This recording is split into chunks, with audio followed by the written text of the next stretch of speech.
नमस्कार प्यारे साथियों, स्वागत है आप सभी का एक बार फिर से हमारे YouTube channel Prince education point पर। दोस्तों, आज की इस वीडियो में हम बात करने वाले हैं आपका यूपी पुलिस कांस्टेबल के फॉर्म अप्लाई आज से स्टार्ट होने वाले हैं। हम इस वीडियो में बात करने वाले हैं कि इसके लिए आपको क्या क्या डॉक्यूमेंट की रिक्वायरमेंट पड़ेगी, जैसे कि आपका फोटो किस तरीके का होना चाहिए, सिग्नेचर आपको कैसे अपलोड करने हैं, साथ ही बात करेंगे वहाँ पर क्या क्या डॉक्यूमेंट की आपकी जरूरत पड़ेगी, कास्ट सर्टिफिकेट आपका कैसा होना चाहिए, सेंट्रल या स्टेट या फिर कब तक का बना होना चाहिए और कब तक आपकी वैलिडिटी उसकी होनी चाहिए, साथ ही यहाँ पे क्या क्या डॉक्यूमेंट की जरूरत पड़ने वाली है।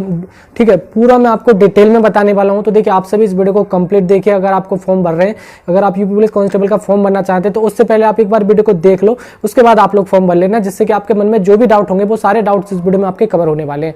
तो चलिए वीडियो को स्टार्ट करते हैं। उससे पहले मैं आप सभी को बताना चाहूंगा, अगर आप इसी तरह के अपडेट पाना चाहते हैं तो हमारे यूट्यूब चैनल को सब्सक्राइब करके बेल आइकन बटन प्रेस कर लीजिएगा, जिससे कि आने वाली हर वीडियो की नोटिफिकेशन आप सभी को मिल पाए। चलिए वीडियो को स्टार्ट करते हैं बिना देरी के। चलिए दोस्तों, सबसे पहले हम बात करते हैं फोटोग्राफ के लेकर। दोस्तों, सबसे मेन जो है आपका फोटोग्राफ है, जो कि आपको फोटोग्राफ कैसा अपलोड करना है सबसे पहले मैं आपको वो बता देता हूं। देखिए, फोटोग्राफ जो होना चाहिए वो आप सभी का देखिए लास्ट 6 मंथ मतलब लास्ट 6 महीने से पहले का नहीं होना चाहिए। इस चीज का आपको ध्यान रखना है। जो आप फोटोग्राफ जो अपलोड कर रहे हैं वो हाल फिलहाल का फोटो हो तो बेटर रहेगा, क्योंकि देखिए फॉर्म भरते टाइम क्या होता है कि अगर आप छोटी सी भी गलती करते हैं तो आपकी सालों की जो मेहनत होती है, आपको भी पता है कि 5 साल में तो एक तो वैकेंसी आई है और उसमें आपकी छोटी की वजह एक गलती की वजह से आपका फॉर्म रिजेक्ट हो जाए, किसी कारण से आप मतलब फॉर्म नहीं कंप्लीट कर पाते या रिजेक्ट हो जाता है तो आपको बहुत बड़ी दिक्कत हो जाएगी। तो जो फोटोग्राफ आपको करवाना है वो आपको लास्ट 6 मंथ का आपका फोटोग्राफ होना चाहिए, मतलब लास्ट 6 महीने तक का है तब भी चल जाएगा, नहीं तो मैं आपको बोलना चाहूंगा अभी का हाल फिलहाल का फोटोग्राफ करा लेना है। और फोटोग्राफ का आपका कलर कैसा होना चाहिए बैकग्राउंड में, या तो आप लोग सफेद कलर कराएं, पीछे बैकग्राउंड व्हाइट बैकग्राउंड आपका होना चाहिए, या फिर आपका यानी कि आपका हल्का ग्रे कलर है तो वो भी आपका चल जाएगा। ठीक है, यानी हल्का कलर आपका होना चाहिए, नहीं तो आप मैं बताना चाहूंगा व्हाइट बैकग्राउंड के साइड में आपको कलर यानी कि आपको करवाना है। और फोटोग्राफ पे आपको कोई भी डेट नहीं डलवानी, ये चीज मैं आपको पहले बता देता हूं। साथ ही दोस्तों, मैं आप सभी को बताना चाहूंगा फोटोग्राफ में जो आपकी निगाहें हैं वो एकदम क्लियर आपकी फोटो जो खींच रहा है उसकी तरफ होनी चाहिए, कैमरा की तरफ। साथ ही देखिए, आपको मैं बताना चाहूंगा जो आपकी ईयर्स वगैरह हैं और आपकी ये ठोडी वगैरह एकदम आपकी क्लियर दिखना चाहिए, और आपको चश्मा पहन के फोटो नहीं करवाना है। ठीक है, अगर किसी की आई साइड वीक है तो, लेकिन आपका अगर आई साइड वीक है तो एकदम क्लियरली आपको दिखना चाहिए, कहीं ऐसा ना हो कि आपका कलर वाला चश्मा है जो फैशन में लोग पहनते हैं, तो वैसे आपको फोटो नहीं अपलोड करना है। और फोटोग्राफ आपको पासपोर्ट साइज फोटोग्राफ अपलोड करना होगा, इस चीज का आपको ध्यान रखना पड़ेगा। ठीक है, और फोटोग्राफ का जो साइज होगा वो 20 KB से लेकर 50 KB के बीच में आपको साइज अपलोड करना है। तो ये था आपका कुछ फोटोग्राफ का स्पेसिफिकेशन जो कि मेन था, जो मैंने आपको भी बता दिया। ठीक है, क्लियर हो गया। चलिए अब बात करते हैं सिग्नेचर को लेके। तो सिग्नेचर जो है मिनिमम आपके 5 KB से लेकर 20 KB तक के सिग्नेचर आपका होने चाहिए। और एक और बात मैं बताना चाहूंगा, देखिए आप लोग अपनी ईमेल आईडी लगा रहे हैं या मोबाइल फोन लगा रहे हैं, मोबाइल नंबर लगा रहे हैं, तो आप लोग अपना ही लगाएं, कहीं ऐसा ना हो किसी चाचा का लगा रहे हैं, किसी अड़ोसी पड़ोसी का लगा रहे हैं या किसी दोस्त का लगा रहे हैं, तो ये गलती आप लोग ना करें। बिकॉज क्या होता है कि बाद में जाके आपको दिक्कत का सामना करना पड़े तो वो भी दिक्कत है। और नंबर और ईमेल आईडी आप वही लगाएं जो आपके फोन में चालू हो, प्रेजेंट टाइम पे वो लगाने हो। ठीक है, बिकॉज उस पर हर टाइम OTP आपकी जो भी आपको नोटिफिकेशन होगा उसी मोबाइल नंबर के जरिए आपको पहुंचना है। ठीक है, तो इस चीज का आपको ध्यान रखना है कि मोबाइल नंबर और ईमेल आईडी अपने पर्सनल लगाएं और वो लगाएं जिसमें आपके प्रॉपर वो चालू रहते हो हर टाइम। ठीक है, क्लियर हो गया, ये चीज आपकी क्लियर होगी। ठीक है, साथ ही मैं आपको बताना चाहूंगा जब आप लोग अपना एड्रेस वगैरह सब कुछ अच्छे से भरना है। देखिए आधार कार्ड के अकॉर्डिंग, ठीक है, जैसे आपका एड्रेस है वैसे आपको भरना पड़ेगा, जहां डोमिसाइल वगैरह है सब कुछ वह वैसे भरें, बेटर रहेगा। ठीक है, उसके बाद देखिए आधार कार्ड की डिटेल एकदम करेक्टली तरीके से भरनी है। ठीक है, नंबर वगैरह होता है ना, कभी कभी एक नंबर की भी मिस्टेक हो जाती है, तो वो डिटेल आप लोग गलत ना करें। साथ ही दोस्तों, मैं आप सभी को बताना चाहूंगा जैसे कि आपका नाम हो गया, पिताजी का नाम हो गया, माताजी का नाम हो गया, या फिर आपके एजुकेशन क्वालिफिकेशन जो भी है वो आपको अपनी 10th की मार्कशीट के अकॉर्डिंग डालनी है। आपकी जैसे कि मान लो कभी कभी क्या होता है कि आपका आधार कार्ड में नाम अलग है और मार्कशीट में अलग है, तो जो आपको डिटेल जो डालनी है वो आपकी 10वीं की जो मार्कशीट होती है, 10th की जो मार्कशीट होती है उसी के अकॉर्डिंग आपको अपनी डिटेल को फिलअप करना है। इस चीज का आपको ध्यान रखना है। ठीक है, मतलब बेशक आपका 12th में नाम कुछ भी है, 11th में चाहे कुछ भी है, लेकिन जो आपकी मार्कशीट जो मैच होती है वो आपकी 10th की मार्कशीट से ही सारी डिटेल मैच होती है। ठीक है, तो जो आपकी मार्कशीट में 10th की मार्कशीट में आपका नाम है, जैसे कि किसी कैंडिडेट का मान लो हर्ष नाम है, तो उसका हर्ष में मान लो किसी कैंडिडेट का HE लगा हुआ है, लेकिन होना चाहिए A। अगर आपकी मार्कशीट में HE भी लगाया ना तो आप ये समझ लिए कि वही आपको वैलिड रखना है और वही आपको सारी जगह फॉर्म को कंप्लीट करना है उसी तरीके से, मतलब जैसे आपकी 10th की मार्कशीट में है सेम टू सेम वैसे ही आपकी स्पेलिंग होनी चाहिए। आधार कार्ड को भी बाद में उसी तरीके से आप करेक्शन करा सकते हैं। ठीक है, ये चीज क्लियर होगी, चाहे डेट ऑफ बर्थ लेके हो या कुछ भी चीज लेके हो, जो आपकी 10वीं की चीज की डिटेल है उसी से आपकी सारी डिटेल मैच की जाएगी। इस चीज का आपको ध्यान रखना पड़ेगा। ठीक है भाई, 10th और 12th की डिटेल आपको अपने अच्छे से फिलअप करनी होगी। ठीक है, चाहे आपके एजुकेशन क्वालिफिकेशन में आपके मार्क्स हो गए या फिर आपके टोटल नंबर हो गए या परसेंटेज हो गई, इन चीजों को आपको अच्छी तरह से कैलकुलेट करके अच्छी तरह से अपलोड करना है। एक और बात मैं आपको बताना चाहूंगा, अभी डिजी लॉकर के लेके अपने माइंड में डाउट चल रहा होगा आप सभी का दोस्तों। क्या सिस्टम है कि अगर आपने डिजी लॉकर पे पहले से आपके डिजी लॉकर ऐप आप ऑल यानी कि ऑन करोगे, उसके बाद आप इसको साइन इन करने के बाद अपना आधार कार्ड वगैरह से ओपन कर लोगे, उसके बाद आपको कुछ पर्सनल डिटेल मांगता है, आप लोग जैसे 10th की मार्कशीट लेना चाहते हो वहाँ से, तो 10th की कुछ डिटेल मांगे तो वहाँ से वो वेरीफाई कर लेता है, ठीक है। अगर आप लोग उस तरीके से करना चाहते हैं तो उस तरीके से भी कर सकते हो, इसमें कोई दिक्कत वाली बात नहीं है, ठीक है। लेकिन अगर आपको ये लग रहा है कि वहाँ से मेरा नहीं आ पा रहा है, कुछ डॉक्यूमेंट आधार कार्ड नहीं आ पा रहा है, या फिर आपकी 12th की मार्कशीट नहीं आ पा रही किसी भी कारण से, तो आपको क्या करना है कि आपको सिंपली जो मार्कशीट है, आपकी जो भी डिटेल है वो अपना जो अपलोड कर दो, स्कैन करके क्या करना आपको वो अपलोड कर देनी है, ठीक है, यानी कि अपलोड कर देनी है। क्लियर हो गया ये चीज आपको, ठीक है। ये मैंने आपको बता दिया इसके बारे में, थोड़ा डिजी लॉकर के बारे में, क्या स्कैन वाला ही चलेगा या डिजी लॉकर, दोनों चल जाएंगे अगर आपके पास एकदम। लेकिन एक बात ध्यान रखें, जब अपना फॉर्म भरें तो जो भी डॉक्यूमेंट भर रहे हैं एकदम क्लियर स्पेसिफिकेशन में होना चाहिए, कहीं ऐसा ना हो कि आपके उसके अक्षर ही समझ में नहीं आ रहे हैं, ठीक है, एकदम भद्दा सा आ रहा है, ब्लर मार रहा है, तो वो चीज भी आपकी नहीं होनी चाहिए डॉक्यूमेंट में, ठीक है। ये चीज क्लियर हो गया। अब बात करते हैं, देखिए आपके फॉर्म मैंने आपको बताया 10th की मार्कशीट के अकॉर्डिंग भरना है। साथ ही देखिए आपके जो कास्ट सर्टिफिकेट को लेकर हम बात कर लेते हैं। देखिए कास्ट सर्टिफिकेट का लेके मेन मुद्दा रहता है आप सभी का। सबसे पहले मैं बता देता हूं, जो कास्ट सर्टिफिकेट होता है वो आप लोग पूछेंगे कि सेंट्रल गवर्नमेंट का चलेगा या स्टेट गवर्नमेंट का। दोस्तों मैं आपको पहले बता देता हूं, जो कास्ट सर्टिफिकेट की जरूरत पड़ेगी वो आपके स्टेट गवर्नमेंट यानी यूपी गवर्नमेंट की वैकेंसी है, तो आपका जो कास्ट सर्टिफिकेट होना चाहिए वो स्टेट गवर्नमेंट का होना चाहिए, उत्तर प्रदेश सरकार का आपका कास्ट सर्टिफिकेट बना हुआ होना चाहिए, ठीक है, यानी कि स्टेट गवर्नमेंट का सर्टिफिकेट चलेगा, ठीक है। क्लियर हो गया। अब बात करते हैं, देखिए आपके ईडब्ल्यूएस कास्ट सर्टिफिकेट को लेकर सबसे ज्यादा मन में आपके डाउट होगा कि उसकी वैलिडिटी यानी कब से लेकर कब तक का बना हो, यानी उसमें वित्तीय वर्ष से मांगा गया है। तो वित्तीय वर्ष का क्या मतलब है कि आपका 1 अप्रैल 2023 से लेकर जो आपकी लास्ट डेट है वहां तक का आपका वैलिड होगा। लास्ट डेट कितनी है? 16 जनवरी 2024 आपकी लास्ट डेट है, यानी कि 1 अप्रैल 2023 से लेकर 16 जनवरी 2024 तक का आपका कास्ट सर्टिफिकेट के बीच की डेट में आपका बना होना चाहिए। इस चीज का आपको ध्यान रखना है, ठीक है। कहीं ऐसा ना हो कि आप लास्ट डेट के बाद बनवा रहे हैं, ऐसा भी नहीं चलेगा, या फिर इसके पहले का बना हो, या तो आप अभी भी बनवा लो, इसी टाइम दिक्कत वाली बात नहीं, अभी भी आप आराम से बनवा सकते हो, ठीक है। 1 दिन 2 दिन 3 दिन 4 दिन में आपका बन जाता है, ठीक है, मैक्स टू मैक्स 7 डेज में आपका बन जाएगा, ठीक है। क्लियर हो गया। 7 दिन में आपका बन जाएगा।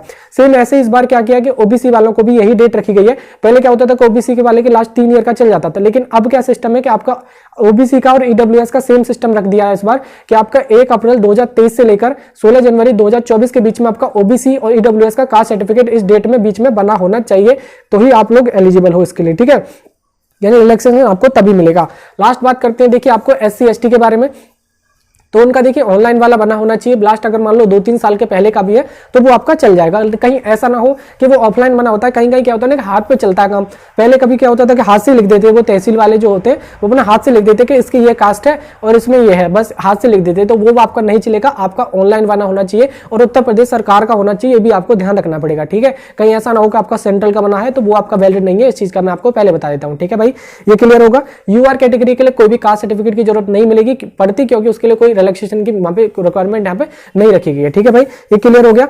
और बात कर लेते हैं, देखिए जो भी कैंडिडेट मान लो अदर स्टेट से बिलोंग करते हैं, तो वो अपना मान लो किसी और कैटेगरी से बिलोंग करते हैं, मान लो ओबीसी से बिलोंग करते हैं या एससी एसटी से बिलोंग करते हैं, क्या वो यूपी में अप्लाई करेंगे, यूपी उत्तर प्रदेश पुलिस में आप लोग अप्लाई करोगे तो क्या उसी कैटेगरी में काउंट होगे? नहीं दोस्तों, आप अदर स्टेट में हो और आप किसी भी कैटेगरी से हो, लेकिन अगर आप यूपी में अप्लाई कर रहे हो तो सिंपली आप यूआर कैटेगरी में जनरल कैटेगरी में काउंट होगे, और जो भी प्रोसेस होगा वो आपके जनरल कैटेगरी के काउंट के अकॉर्डिंग आपका किया जाएगा। भले ही आपकी कट ऑफ को लेके हो या फिर आपका कोई जो भी आपकी स्पेसिफिकेशन है वो आपकी जनरल कैटेगरी के अकॉर्डिंग आपकी वहां पर रखी जाएंगी। इस चीज का आपको ध्यान रखना पड़ेगा। ये चीज क्लियर होगी आप सभी को, ठीक है। कास्ट सर्टिफिकेट को लेके हो गया। साथ ही आपका जो डोमिसाइल यानी कि जो आपका मूल निवास प्रमाण पत्र जो होता है वो भी आपका लास्ट 3 साल का मिनिमम आपका बना होना चाहिए। इस चीज का आपको ध्यान रखना पड़ेगा, ठीक है।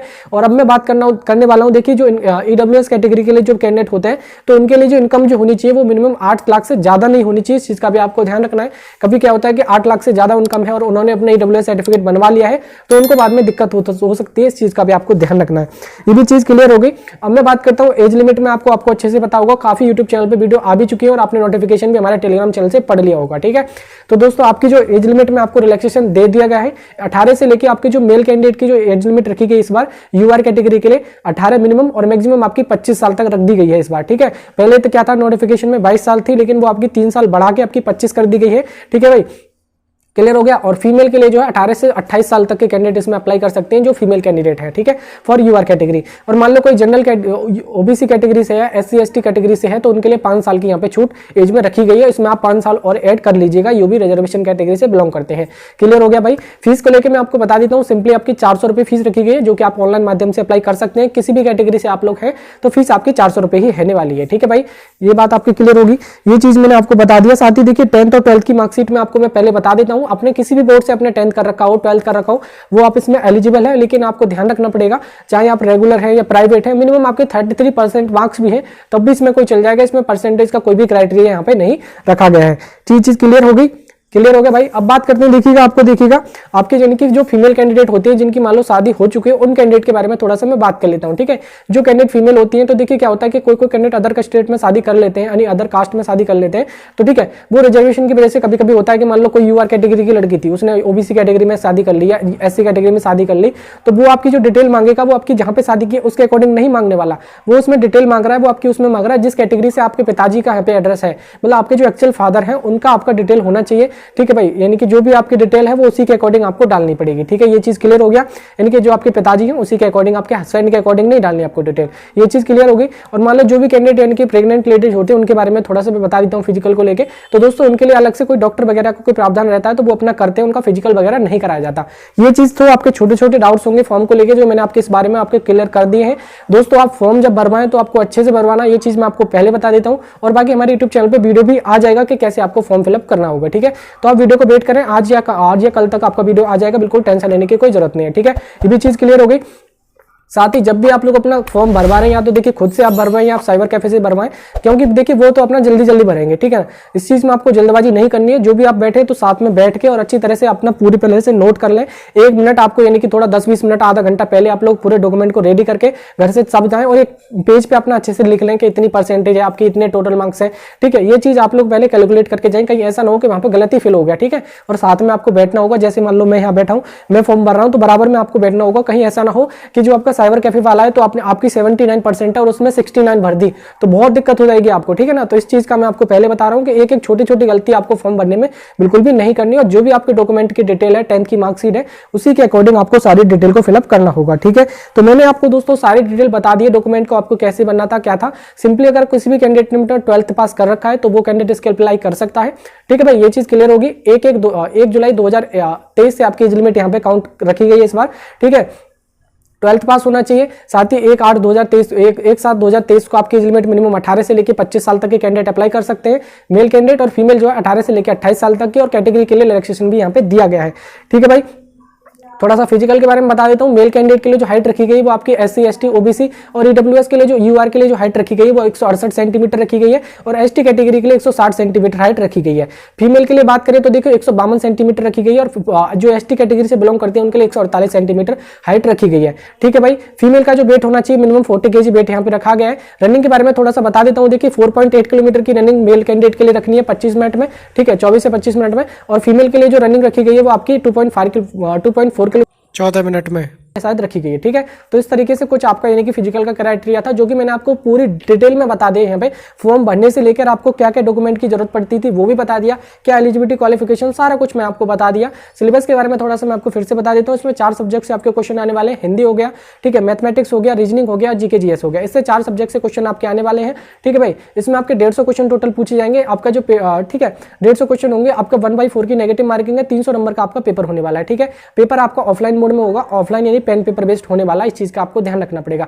तो दोस्तों मैंने इसके बारे में आपको सारी जानकारी इस वीडियो में आप सभी के साथ में शेयर कर दी। अब आपको कोई भी डाउट या क्वेश्चन आपका बनता हो तो प्लीज आप कमेंट बॉक्स में पूछ सकते हैं। और आप सभी के लिए अगर वीडियो अच्छा लगा हो तो प्लीज वीडियो को लाइक कर दीजिएगा, शेयर करें सभी दोस्तों में, कमेंट करके जो बताएं आपको वीडियो कैसी लगी। अगर आपको सच में वीडियो हेल्पफुल लगी हो, अच्छी लगी हो तो चैनल को सब्सक्राइब करके बेल आइकन बटन प्रेस कर लीजिएगा, जिससे कि आने वाली हर वीडियो की नोटिफिकेशन आप सभी को मिल पाए। चलिए दोस्तों बाकी मिलते हैं किसी नेक्स्ट वीडियो में, तब तक के लिए जय हिंद, वंदे मातरम।